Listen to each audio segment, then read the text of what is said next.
हैदराबाद में JWC पारां बरसात मुतासिरन की सहायता करण ऐं खेन इलाज जूं सहूलतूं फराहम करण लाइ तिबी कैंप लगाई वई। Journalist, writers, civil society for truth, peace and justice पारां DHO जे सहकार सां सैरिश नगर में सिंधु दरिया जे बंद ते लगल फ्री मेडिकल कैंप में चमड़ी ऐं पेट समेत ॿियनि बीमारियुनि जे माहिर डॉक्टरनि बरसात मुतासिर ॿारनि, औरतनि ऐं ॿियनि जो चिकास करे खेनि मुफ्त में दवाऊं पिणु ॾिनियूं। सिंध के अंदर हैदराबाद में कासिमाबाद में सिंध TV हिकिड़ी बाक़ाइदे पंहिंजी शानदार क़िस्म जी जेको आहे अथव उन सॼी शइ खे मॉनिटर कयो आहे ऐं TV ते माण्हुनि खे ॾेखारियो आहे। ऐं अॼु हे जेको JWC तरफ़ां जेको ही मेडिकल कैंप लॻायो आहे, मां सम्झो हिकिड़ो वॾो जहाद आहे, जो तमामु वॾो तव्हां जहाद करे रहिया हो।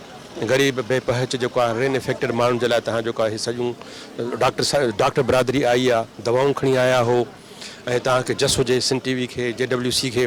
कल्ह असां कैंपुनि जो दौरो कयोसीं। सिंध TV जे तरफ़ां वॾी ख़ुशी थी आहे। वॾा माण्हुनि खे जेको आहे त माण्हू पहुता आहिनि, सुठा डॉक्टर आया आहिनि, इहा असांखे ॾाढी ख़ुशी थी आहे।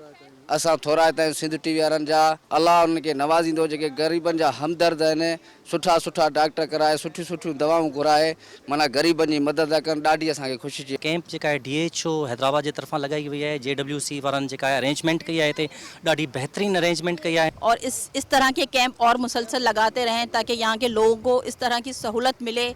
JWC हमारे साथ बहुत अच्छा कोऑपरेट कर रहे हैं, उन्होंने सारा अरेंजमेंट किया है। तमाम घना शुक्रगुजार आहियूं JWC जा, जैं मतलब हिते सैलाब ज़दगान जेके आहिनि, सैलाब खां मुतासिर माण्हू आहिनि, उन्हनि खे हिते स्किन जूं डिज़ीज़िस, मलेरिया, बुखार, डायरिया, उन्हनि खे जेको आहे असां इन्हनि खे दवाऊं प्रोवाइड करियूं पिया। ऐं JWC जो हमेशह जीअं थोरातो आहियां, हीउ वॾो कमु आहे, छाकाणि जो असां रोज़ाना 30-35 कैंपूं हणूं था, पर अखि ॾिसण जी हर माण्हू जी पंहिंजी आहे।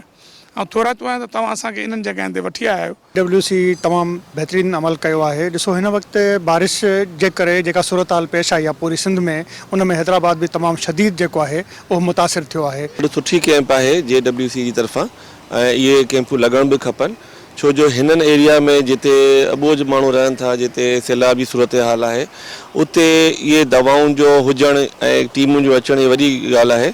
ऐं असां बि इहो चाहींदासीं त जेके बि बीमारियूं, विचंदड़ बीमारियूं आहिनि जेके सैलाब खां पोइ थियनि पियूं, इनशाला इनखे कंट्रोल करण लाइ अहिड़ियूं कैंपुनि जी ज़रूरत आहे। त सिंध TV वारनि कैंप लगाई है जेका दवाउनि जे लाइ, ग़रीबनि जे लाइ।